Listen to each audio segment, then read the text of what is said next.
Every year, I create a build that really embodies and encompasses everything that I would like to do on 2K. What's good, AllCity fam? I'm AllCity, and thank you for tuning in. If you guys are in the market for a new build, this might very well be the build for you. For being a knockdown shooter, lights out, nothing but greens out there. And this was on day one. The clips that you're seeing in the background is all from my day one gameplay with my new build. I want to break it down completely. We're going to be talking about the two-way facilitator build and how dominant this build can be on NBA 2K22. Before we continue this video, I would love to invite you guys to the #1 NBA 2K22 Discord. If you guys are looking for players to run with on NBA 2K22, join our Discord, pulling up on 14,000 members, and we would love for you guys to become a part of the family. The link for Discord will be in the description below. Tell you guys exactly how I made the build. I wanted you guys to see all these clips that I saved from yesterday's gameplay, the very first day that I brought him out, the very first day that I created him. A build that's more responsive. Have you guys noticed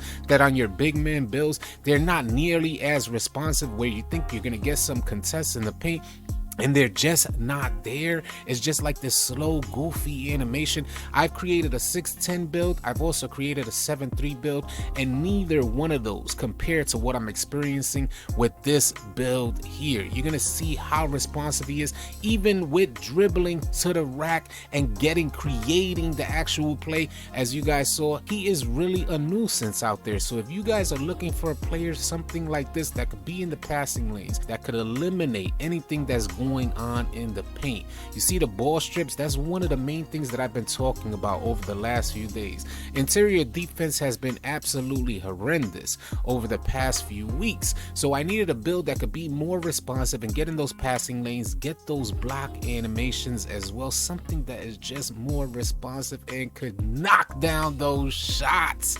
So not only on defense is he a demon, he's also a perimeter threat. He can also drive. This is what's so amazing about the build so far. You see, those passing lanes are just a nuisance. And I know you guys are in the market for something like this. You've been waiting for a build like this, and I got you guys. Just blocks after blocks. I wanted to showcase these clips, so if you feel like this may not meet your play style, you want something bigger, you want something more dominant, you don't want to be in the passing lanes as much, I understand. You know this may not be the build for you. But if you are a player that's in the market to be a complete nuisance in the paint, also be able to shoot lights out, as you guys see, and this is day one with limited badges. Oh my god, imagine as he progresses. All right, yeah, so this is the size, weight, and wingspan: 6'8", 210, 7'6", with defined body type.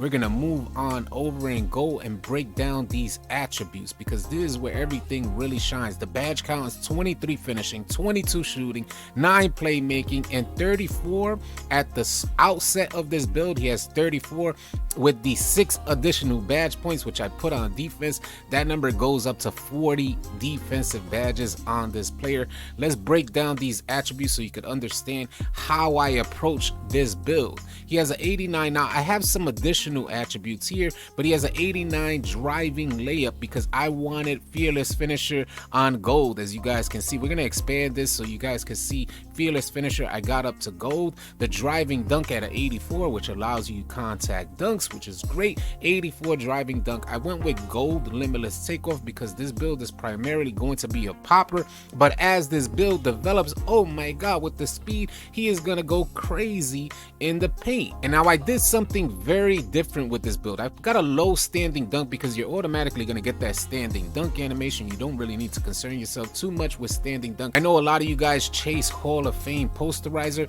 but that may not be necessary, especially if you have speed and momentum going in your favor. And that's what this build provides, a lot of speed and momentum.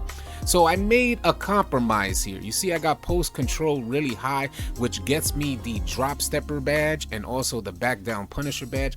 Being that this build is lightweight, I wanted to make sure I have some additional ammo, some additional like arsenal, finishing arsenal to help me in the paint. That's why I got these particular badges.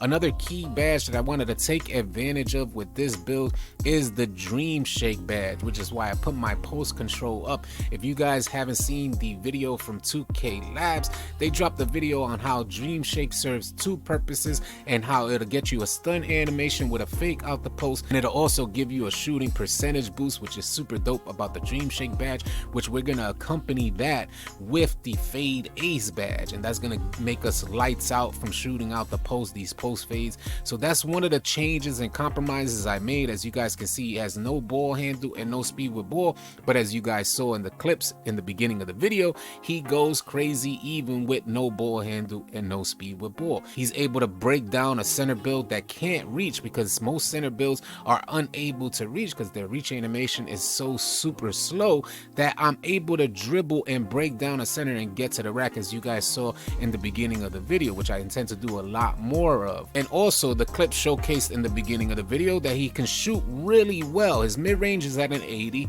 I brought his mid-range to an 80 to get Hall of Fame sniper. That was key for me. I wanted to make sure I got Hall of Fame sniper, being that his 3-ball only goes up to a 78, and you guys got to see firsthand, and you're going to continue to see on our live stream, that he is shooting lights out, and that was on day 1 with very limited badge points available to me. His free throw is at a 71. That's key. If you guys are playing rec or pro-am, you definitely want to have something like a 70 free throw. Put on Michael Jordan free throw, you should be good money out there. The 85 pass accuracy gets me bullet passer on gold, and that was a key for me. I wanted to make sure that I wasn't a liability if I got the ball in my hands, and getting the ball back to the point guard wasn't going to be a problem. So I made sure I had bullet passer on gold to speed up the passing ability for my player. So my pass accuracy is at an 85 to make that happen. We're gonna go into defense, and that's where this build really shines. I've been working really hard, diligently, to make sure that I created a build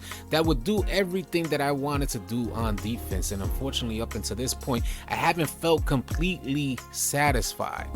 Day 1, bringing this player out, I feel completely satisfied with his abilities on the defensive end. Interior defense at a 78. That gets me brick wall on silver, which was key. And I thought that this build at 210 pounds wasn't going to hit too many hard screens, but sure enough, he was delivering out there. At 210, he was hitting hard screens, not to mention I got the speed to rotate off and get back, hit him again with a hard screen. And the center is just going to be lost because I'm too fast out there.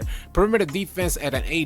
Key attribute, perimeter defense, because perimeter defense is going to determine your lateral quickness while you're holding your left trigger. That's going to determine how fast you move, and I wanted to make sure that I have a build that could cover a lot of space in the paint, from helping at the perimeter to getting back left and right, covering just a ton of space. And that's what brings us to our 89 steel and gold interceptor. If you guys don't know about interceptor gives you automatic steal animations as long as you're in the passing lane. We can get interceptor on gold, which gives us about a 46-47% auto intercept animation with a 10% auto deflect animation, accompanied by the hustler badge. Our block goes up to a 94, which is super goated for this build. The reason why it's different on this build, and reason why you would find it different from your big man builds that are taller than 6'8", is that this build has a high amount of speed, can create a lot momentum a lot quicker.